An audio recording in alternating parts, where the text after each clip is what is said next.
Welcome to Buckeyes Tomorrow Morning for Thursday, August 22nd. I'm your host, Tom Orr. The Akron game in, wait for it, 9 days, single digits, almost there. The game against Michigan in 100 days, almost to double digits there as well. This has been a season we have been anticipating for quite a while on this show and Buckeye Weekly and BuckeyeHuddle.com and pretty much everywhere around the state of Ohio because there is a lot of excitement around this year's Ohio State football team. That has been the case basically since January, when a whole mess of potential NFL draft picks decided, I'll come back, run it back one more time. And then they also added a whole lot of talent in the transfer portal as well. This is one of the more anticipated Ohio State football seasons than I can remember. And we had a thread on the Huddle board presented by Jeff Ruby Steakhouse at BuckeyeHuddle.com this week from valued member Evan G23, title of which was simply, when's the last time Ohio State had a roster this talented? And I thought, you know who I'd love to talk about that with? A good buddy, Tony Gerdeman of BuckeyeHuddle.com. He's been in that thread along with me, along with a bunch of members. Lots of good Ohio State memories, talented Ohio State teams in the past, some not so good Ohio State memories on how some of those seasons ended. We're going to talk about all that stuff here. But Tony, it does feel like this is, over the last 30 years, there have been an awful lot of very, very good Ohio State football teams. It does feel like the 2024 Buckeyes, just in terms of sheer talent, though, are right in that top tier of any of those teams over the last 30 whatever years.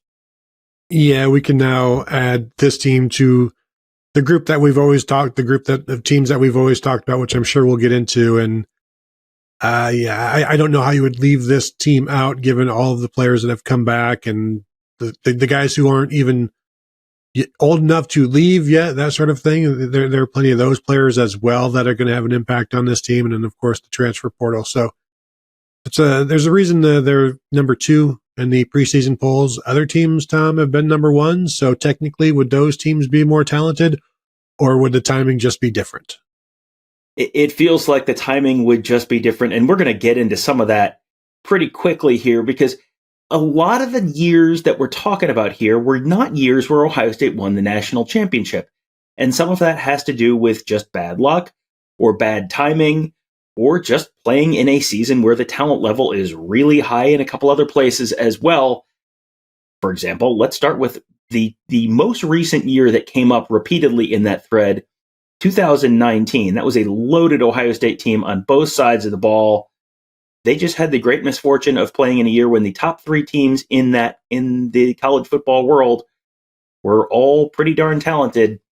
LSU, that was the Joe Burrow season. Clemson, that was the year that they had Trevor Lawrence, and you probably remember that Fiesta Bowl.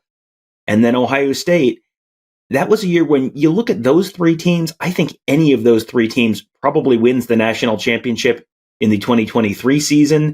2023 was a year when the talent sport-wide was probably a little bit down. 2019 was just a year when it was just so good, but you just look around that Ohio State team, that was just, they were so loaded on both sides of the ball.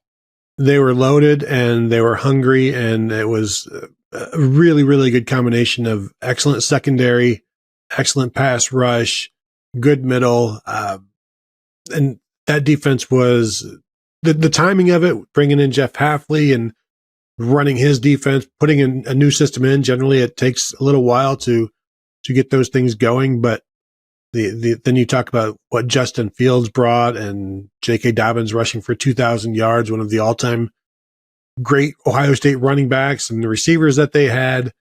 So that team is the first one that I go to. It's the most recent.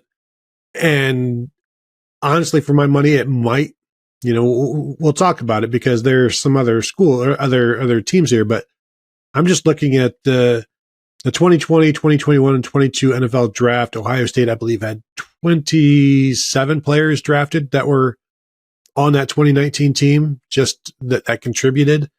So I haven't done the math on all of the others, but that's a pretty good number.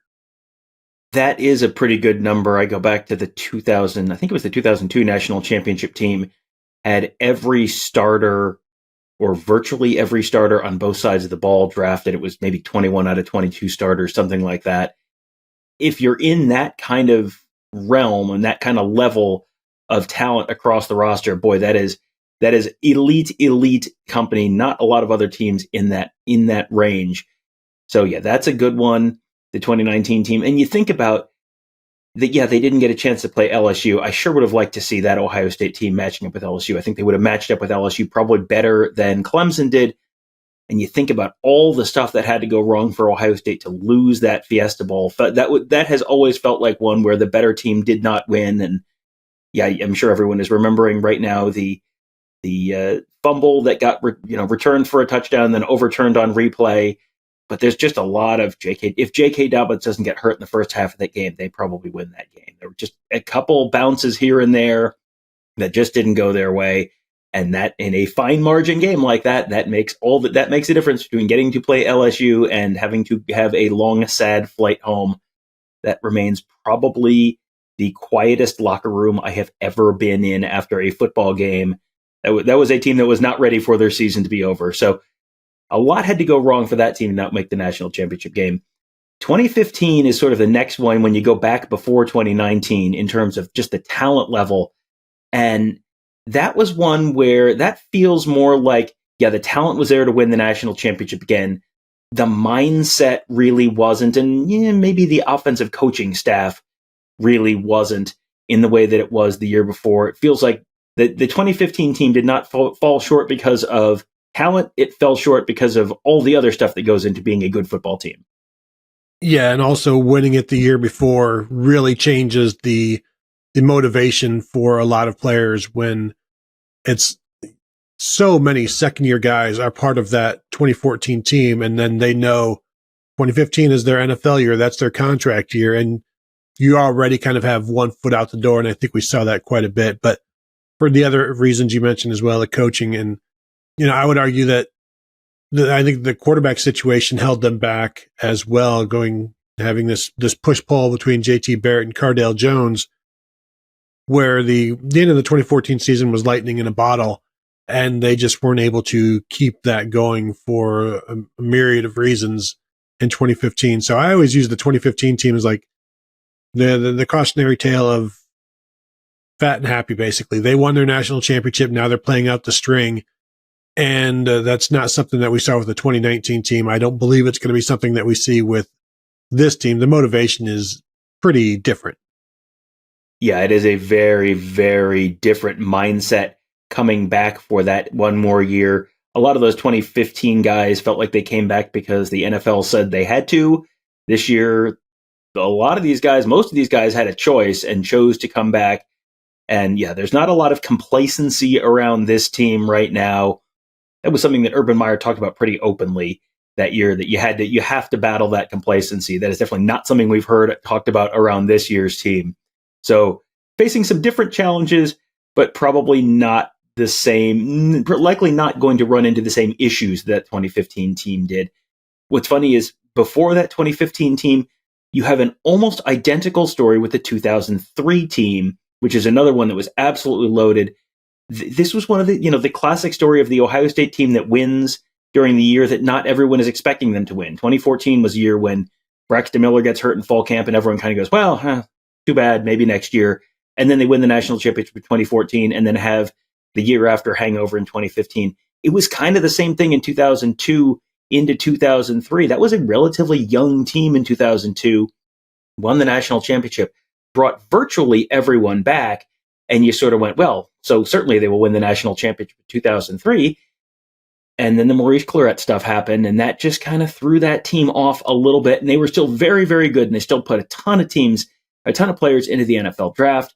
But just the one bad play in Madison, and you lose 17-10, and then you fall way behind against Michigan and Chris Perry, and then Michigan wins that game, the 100th meeting of that series, and that was enough. And then Ohio State does not get a chance to play for the national championship in a year that it felt almost preordained that they were going to. But it feels like a lot of the same issues that we talked about with 2015. Kind of you have the year after syndrome in 2003 as well. The 2002 team that won a national title, there was always the argument about, who was the most irreplaceable guy. You can't lose Chris Gamble. You can't lose, Craig Krenzel is so important to all of this. I think we got our answer with the 2003 team, because you remove Maurice Clarett and the offense, the running game just disappears. And I think Lydell Ross led the team with like 800 yards rushing. Mo Hall was the other guy. They just did not take that step offensively that you would expect from a fifth-year senior quarterback like Craig Krenzel. So you remove one guy from that, and Matt Wilhelm was on that team, and Mike Doss. Like there were other guys that were important, but I think that the biggest move there is you lose Maurice Claret, and you see what happens. And there's going to be a reoccurring theme here, Tom, that the year they're supposed to win it, Ohio State is supposed to win the national championship. It doesn't ever happen. Well, and I think a lot of that, you can look at that and go, oh, they're doomed this year. And if the 2015 team was playing in a 12-team playoff era, guess what? They're in. If the 2003 Ohio State team was playing in a 12-team playoff era, guess what? They're in. And Tony, if the 1998 Ohio State team was playing even in a 4-team playoff era, guess what? They're in. So this is a little bit of, you get a little bit more of a mulligan, and you don't have the one stupid game, the one stupid loss that costs you a national championship. That's not necessarily the case in the regular season anymore, where you can have just the one game that dooms you. Boy, I bet John Cooper would not mind coaching in a 12-team playoff era, because John Cooper had a number of teams where it was the one bad Saturday, and that was it. And he had the one bad Saturday in 1998 as well. Happened a couple weeks earlier than it typically did for his teams. Happened, I think it was November 7th of 1998, first weekend in November. Michigan State came to town, and boy, the 1998 Ohio State team has always kind of been the benchmark for me in terms of just pure, raw talent. And it took basically a miracle, and not a good miracle in Ohio State fans' minds, but basically a miracle, an incredible confluence of events for them to blow a 24-9 second half lead and lose that game to Michigan State. And they really just kind of thumped everyone else all season. They just had basically 1.5 bad quarters. Back then, that was enough to derail your season. But boy, in a 12-team playoff era, you go around the field on that team. Give me the 1998 Buckeyes in a 12-team college football playoff, and you can take the field, and I think I'm going to like my chances.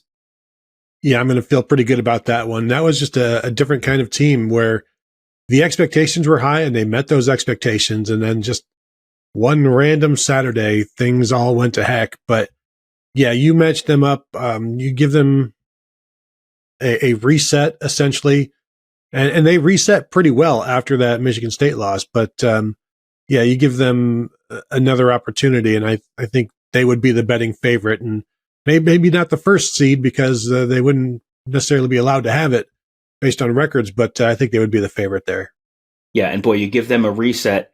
They, as you said, responded, beat Iowa, beat Michigan, and then won their bowl game against Texas A&M. 2015 was kind of the same thing. They lost to Michigan State late, came back, thumped Michigan, and won their bowl game against Notre Dame. So if you can learn that lesson from that one bad game, well, maybe that's not as long as you don't have the bad game at the worst possible time, maybe it is not the worst thing now moving forward to potentially have that one bad game this fall as well. We will see whether they have any bad games this fall. That season now 9 days away. Cannot wait. Starting with the Akron game, then moving forward through the full season. We'll be there for the whole thing. Be there for all of them at BuckeyeHuddle.com. That's where Tony, Kevin, and I cover the team. Mark covers recruiting. Get our whole team of X's and O's gurus there to make you a smarter football fan. It was really fun and active board where sometimes we have questions so good we turn them into whole podcasts. That is the Huddle Board presented by Jeff Ruby Steakhouse, all at BuckeyeHuddle.com. We hope to see you there. That'll do it for today. Thank you guys all for joining us. Have a great day. We'll talk to you tomorrow.